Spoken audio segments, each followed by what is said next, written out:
Assalamualaikum warahmatullahi wabarakatuh. Kami dari kelompok 4 reguler A, mata kuliah Pendidikan Bahasa Indonesia akan menampilkan video pembelajaran tentang diksi, kata baku, dan non baku. Sebelum masuk ke materi, saya akan memperkenalkan anggota kelompok terlebih dahulu. Yang pertama, Emi Isnawati dengan nomor NPM 007. Yang kedua, Naswa Nabila dengan nomor NPM 023. Yang ketiga, Resti Damayanti dengan nomor NPM 041. Yang keempat, Adel Amelia Melanda dengan nomor NPM 057. Selanjutnya, Ajeng Wahyu Restiani dengan nomor NPM 073. Selanjutnya, Marcella Andini Putri dengan nomor NPM 089. Selanjutnya, Indri Mariana dengan nomor NPM 105. Selanjutnya, Novia Savitri dengan nomor NPM 121. Assalamualaikum warahmatullahi wabarakatuh. Saya Adel Amelia Melianda akan menjelaskan mengenai pengertian diksi. Yang pertama, menurut KBBI, diksi adalah pilihan kata yang tepat serta selaras dan bertujuan agar pembaca dapat memahami teks dalam tulisan. Kedua, pengertian diksi menurut para ahli yaitu: menurut Goris Keraf, diksi terbagi menjadi dua, yaitu pilihan kata atau tentang pengertian kata yang digunakan untuk menyampaikan suatu gagasan, pengungkapan yang tepat, serta gaya penyampaian yang lebih baik dan sesuai dengan situasi. Selanjutnya, tidak begitu berbeda dari pendapat ahli lainnya, Endre mendefinisikan diksi sebagai penggunaan kata yang sesuai untuk mewakili pikiran serta perawatan yang ingin disampaikan dalam pola-pola kalimat tertentu. Menurut Susilo Mansurudin, pemakaian atau pemilihan diksi yang benar, tepat, serta cermat dapat membantu penulis dalam memberi nilai pada suatu kata. Pilihan diksi yang sesuai dengan kata lain akan mencegah terjadinya kesalahan penafsiran atau penafsiran yang berbeda dari penulis ke pembaca. Fungsi diksi. Secara umum, diksi berfungsi memperindah suatu kalimat seperti diksi dalam suatu cerita, diksi yang baik untuk penyampaian cerita yang runtut, menjelaskan tokoh-tokoh, mendeskripsikan latar dan waktu. Berikut ini beberapa fungsi pemilihan diksi dalam penulisan karya sastra. Fungsi diksi yang pertama, membantu pembaca memahami pesan karya sastra. Pemilihan diksi yang tepat dalam penulisan karya sastra bisa membuat orang yang membaca lebih mudah memahami pesan yang ingin disampaikan oleh penulis. Yang kedua, komunikasi yang efektif. Pemilihan diksi dalam penulisan karya sastra juga bisa membantu membuat komunikasi menjadi lebih efektif. Pemahaman yang baik dalam penggunaan atau pemilihan diksi sangat penting agar tercipta suatu komunikasi yang efektif dan efisien. Yang ketiga, bentuk ekspresi. Penggunaan atau pemilihan diksi juga bisa berupa bentuk ekspresi yang ada dalam gagasan secara tertulis maupun terucap. Penggunaan diksi yang tepat dan selaras bisa membantu membangun imajinasi pembaca atau pendengar ketika membaca atau mendengarkan sebuah karya sastra. Dan yang terakhir adalah hiburan. Pemilihan diksi yang tepat juga bisa berfungsi sebagai hiburan pembaca maupun pendengarnya. Hal ini berkaitan dengan setiap pesan dan ekspresi dalam sebuah karya sastra. Hiburan adalah segala sesuatu yang bisa berbentuk kata-kata, tempat, benda, atau perilaku yang bisa menjadi penghibur atau pelipur hati yang sedang susah atau sedih. Kita akan membahas tentang syarat-syarat diksi. Yang pertama, membedakan secara cermat makna kata yang hampir bersinonim. Contohnya ialah, adalah, dalam pemakaian berbeda-beda. Kata ialah harus diikuti sinonim, bukan definisi formal. Jika menggunakan kata ialah, maka harus disertai sinonim. Yang kedua, yaitu membedakan makna denotasi dan konotasi dengan cermat. Denotasi yaitu kata yang bermakna lugas dan tidak bermakna ganda, sedangkan konotasi dapat menimbulkan makna yang bermacam-macam, lazim digunakan dalam pergaulan untuk tujuan estetika dan kesopanan. Yang ketiga, yaitu membedakan makna kata secara cermat kata yang mirip ejaannya. Contohnya, interferensi atau saling mempengaruhi, dan inferensi, kesimpulan, syarat, penuh, bunting, dan syarat ketentuan. Yang keempat, yaitu menggunakan kata abstrak dan konkret secara cermat. Kata abstrak atau konseptual, contohnya pendidikan, wirausaha, dan pengobatan modern. dan kata konkret atau kata khusus, contohnya mangga, sarapan, berenang. Yang kelima, yaitu menggunakan dengan cermat kata bersinonim, contohnya pria dan laki-laki, saya dan aku, serta buku dan kitab. Berhomofon, contohnya bank dan bank. Berhomograf, contohnya apel atau buah dan apel, upacara, teras, serambi, dan teras pejabat. Berhomonim, contohnya buku, tulang, dan buku kitab. Yang keenam, yaitu menggunakan kata yang berubah makna dengan cermat, contohnya isu dalam bahasa Indonesia berarti kabar yang tidak jelas asal-usulnya, kabar angin, desas-desus. Yang ketujuh, menggunakan kata umum dan kata khusus secara cermat. Untuk mendapatkan pemahaman yang spesifik karangan ilmiah, sebaiknya menggunakan kata khusus, contohnya mobil, kata umum, Fortuner, kata khusus. Kedelapan, menggunakan kata-kata idiomatik berdasarkan susunan atau pasangan yang benar. Contohnya, sesuai bagi seharusnya sesuai dengan. Kesembilan, menggunakan imbuhan asing jika diperlukan harus memahami maknanya secara tepat. Contohnya, dilegalisir seharusnya dilegalisasi, koordinir seharusnya koordinasi. Kesepuluh, tidak menafsirkan makna kata secara subjektif berdasarkan pendapat sendiri. Jika pemahaman belum dapat dipastikan, pemakai kata harus menemukan. Di sini saya akan menjelaskan beberapa materi. Yang pertama, penggunaan kata dalam kalimat. Yang kedua, pembentukan kata dalam diksi atau pilihan kata. Yang ketiga, kesalahan pembentukan dan pemilihan kata.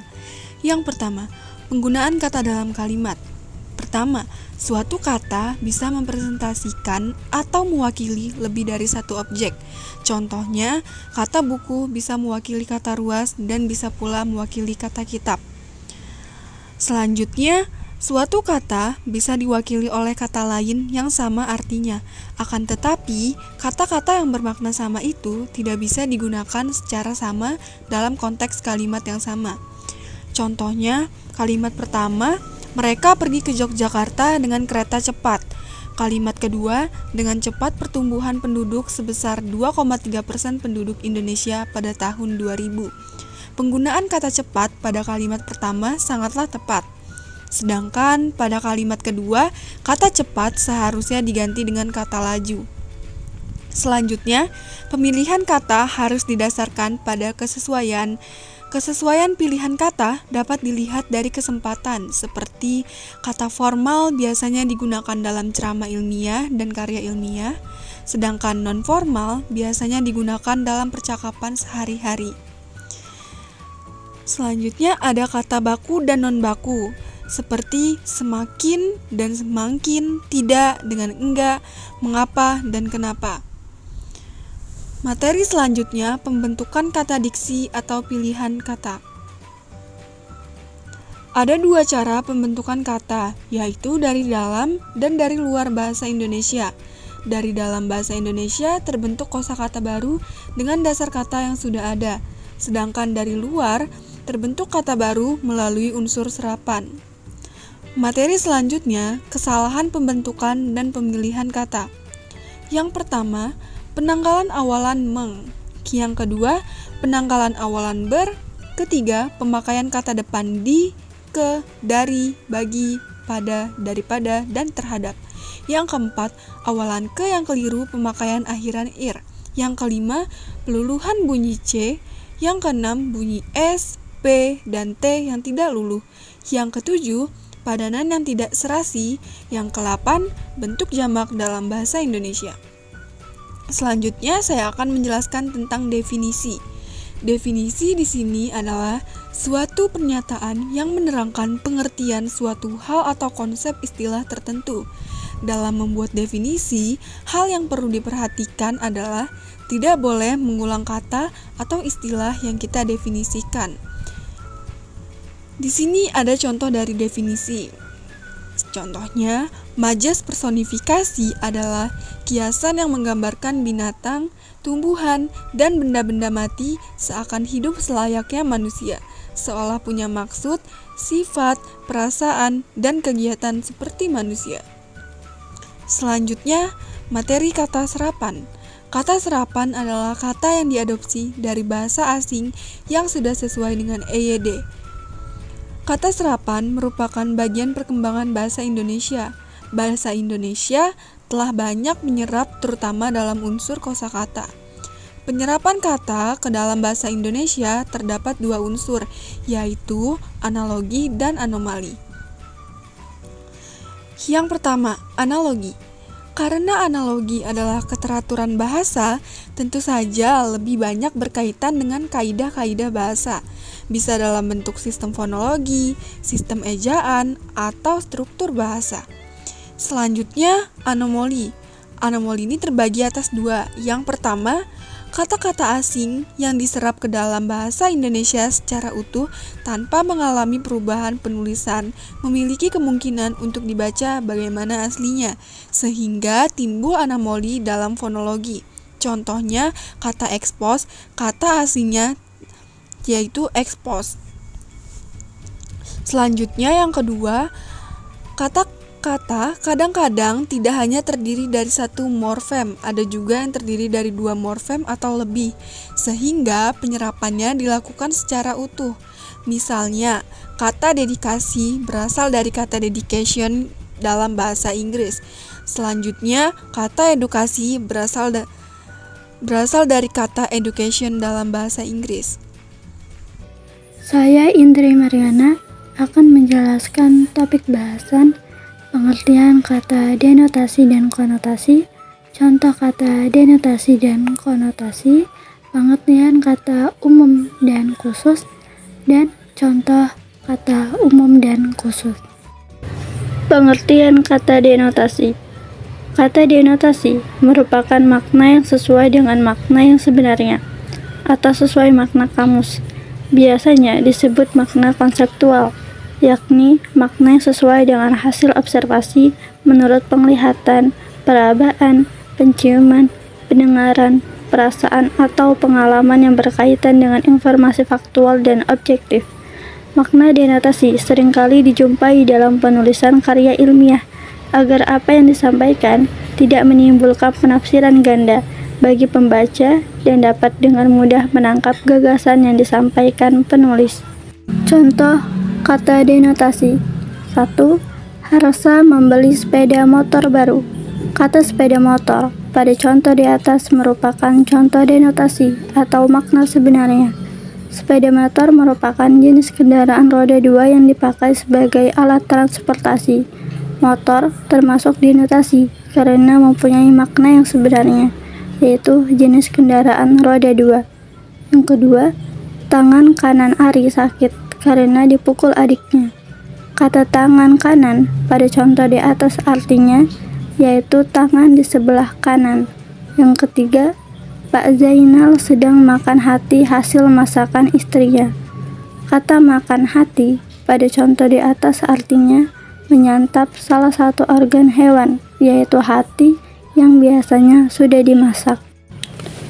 Pengertian kata konotasi. Kata konotasi merupakan makna kiasan yang terbentuk dalam suatu kalimat atau yang mengandung makna yang bukan sebenarnya konotatif, dengan mengandung nilai-nilai emosi tertentu. Makna konotasi seringkali membingungkan para pembaca dalam menemukan makna dari suatu tulisan, sehingga sangat jarang dipergunakan dalam penulisan karya ilmiah. Sebaliknya, makna konotasi sangat sering dijumpai dalam karya sastra, misalnya puisi, cerpen, dan lain sebagainya. Makna konotasi dalam karya sastra membuat alur lebih hidup dan meningkatkan rasa ingin tahu pembaca. Contoh kata konotasi. 1. Jangan bermain dengan anak yang panjang tangan.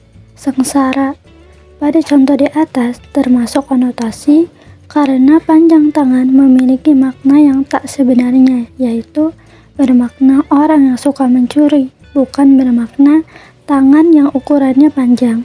Orang yang panjang tangan diartikan sebagai orang yang suka mengambil barang milik orang lain. Kedua, Tiara menjadi buah bibir semenjak sukses mendirikan toko kue. Kata buah bibir pada contoh di atas artinya pembicaraan orang banyak.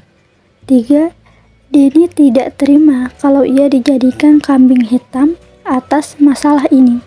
Kata kambing hitam pada contoh di atas artinya orang yang dipersalahkan. Pengertian kata umum. Kata umum adalah kata yang digunakan dalam penyusunan kalimat memiliki makna lebih luas, lebar, dan cakupannya lebih luas.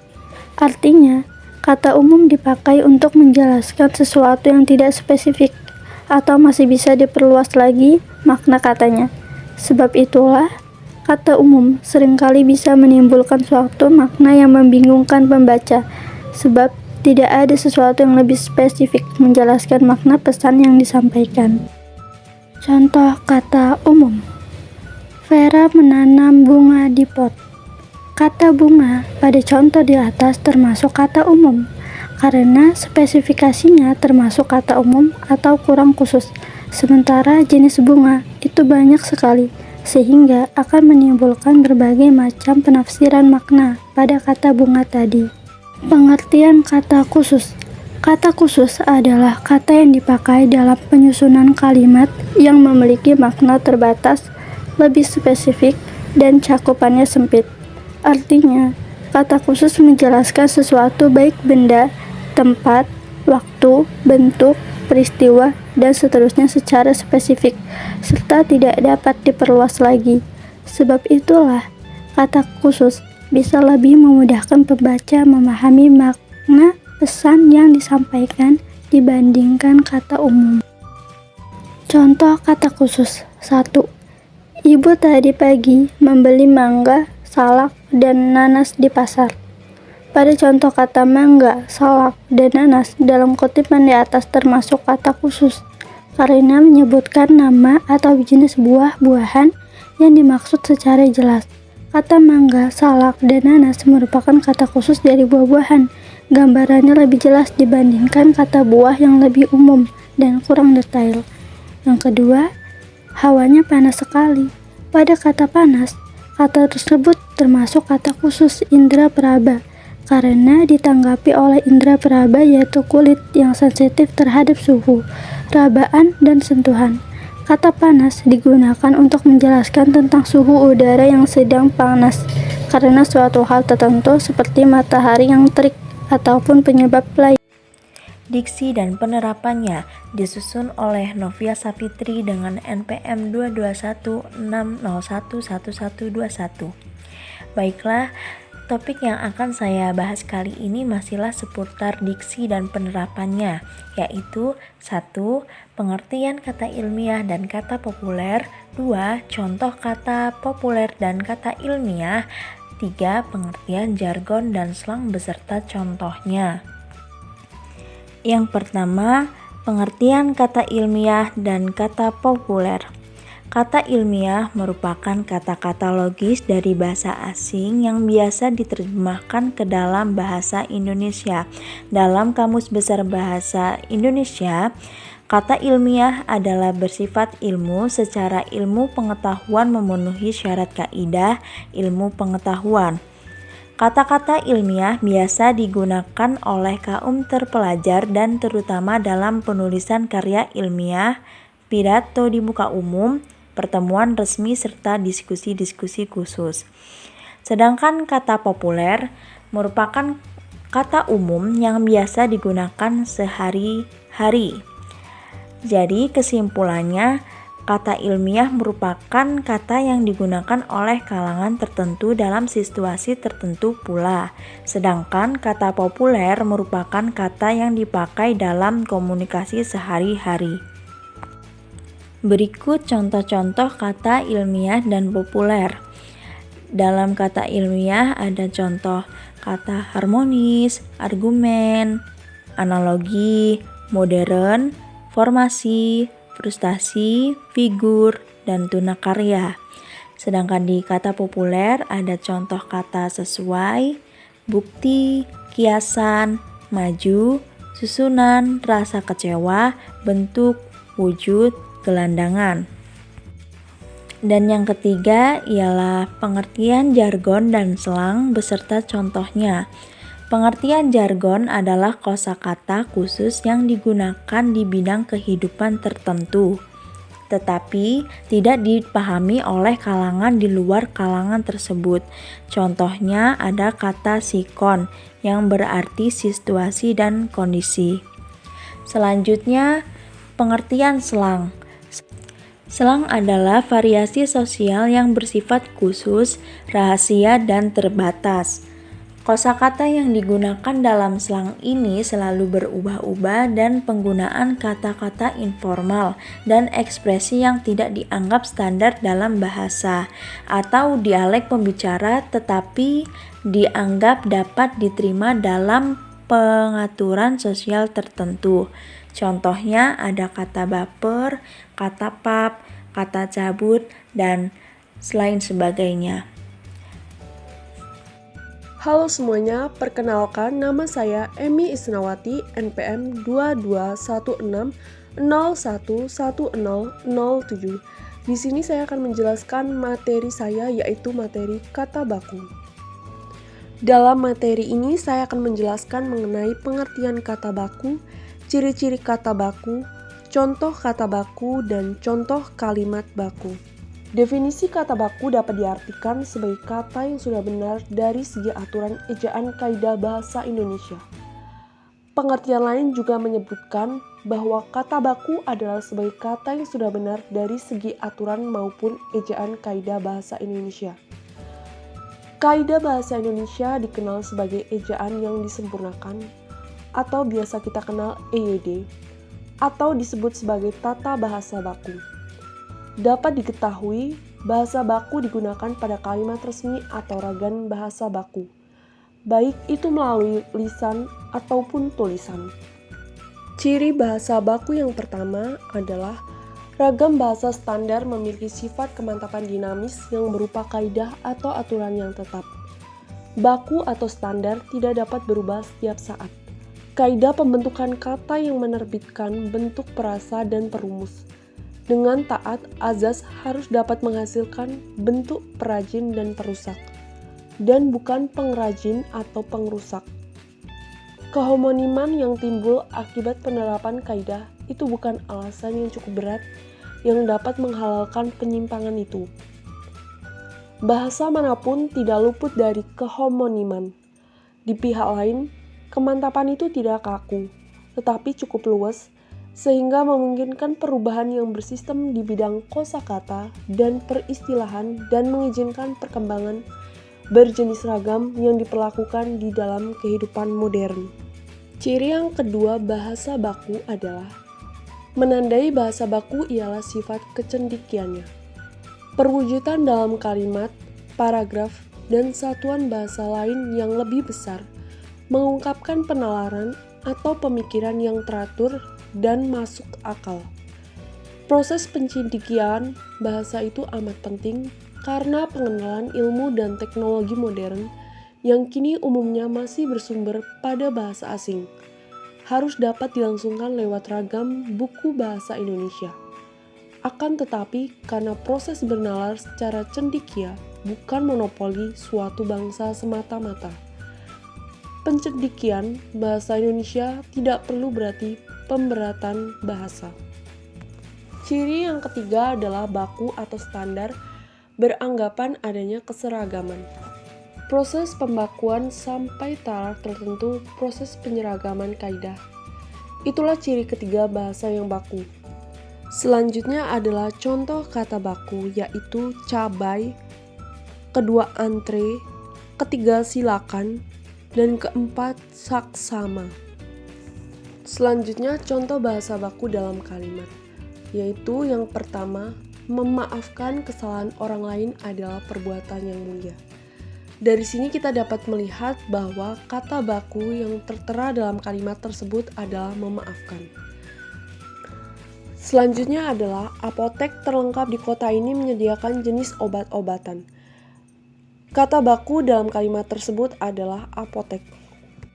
Contoh berikutnya, saya mohon izin karena tidak dapat menghadiri rapat.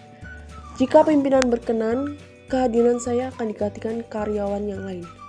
Dapat kita lihat bahwa kata bahasa baku dalam kalimat adalah kata izin. Halo guys, perkenalkan nama saya Resti Damayanti, NPM 216011041. Di sini saya akan menjelaskan tentang materi kata tidak baku. Pengertian kata tidak baku. Kata tidak baku adalah kata yang cara pengucapan ataupun penulisannya tidak sesuai dengan kaidah yang dibakukan. Kaidah yang dimaksud dapat berupa pedoman ejaan EYD, Tata Bahasa Baku KBBI, dan PUEB. Penggunaan kata tidak baku. Kosakata tidak baku lazim digunakan dalam percakapan sehari-hari karena terkesan lebih santai dan tidak kaku. Kata tidak baku juga sering digunakan dalam percakapan melalui pesan SMS, WA, dan sebagainya. Kata tidak baku tidak dapat digunakan dalam penulisan pesan formal dan resmi. Selanjutnya adalah ciri-ciri kata tidak baku. Dipengaruhi oleh bahasa daerah atau bahasa asing tertentu, memiliki arti yang sama meski terlihat berbeda dengan bahasa baku, tidak memiliki subjek atau predikat atau keduanya, kemudian bentuknya berubah-ubah, dipengaruhi oleh perkembangan zaman, bersifat ambigu sehingga seringkali terjadi salah penafsiran, dan yang terakhir adalah dapat dibuat oleh siapa saja sesuai keinginannya. Dan berikut ini adalah contoh kata tidak baku, yaitu adab, ambulan, administrasi, antri, atlet, baterai, deterjen, donator, ekstrim, esai, faham, ijazah, import, jejer, dan kendor. Selanjutnya yang terakhir adalah contoh kalimat tidak baku. Yang pertama, ibu membeli obat di apotik. Yang kedua, dia nggak suka roti itu. Yang ketiga, Kevin Sanjaya adalah seorang atlet bulu tangkis. Yang keempat, Rani izin tidak masuk kuliah hari ini. Yang kelima, ibu memberi nasihat pada adik. Yang keenam, warga desa antri sembako di rumah Pak RT. Kata yang bercetak miring adalah kata tidak baku.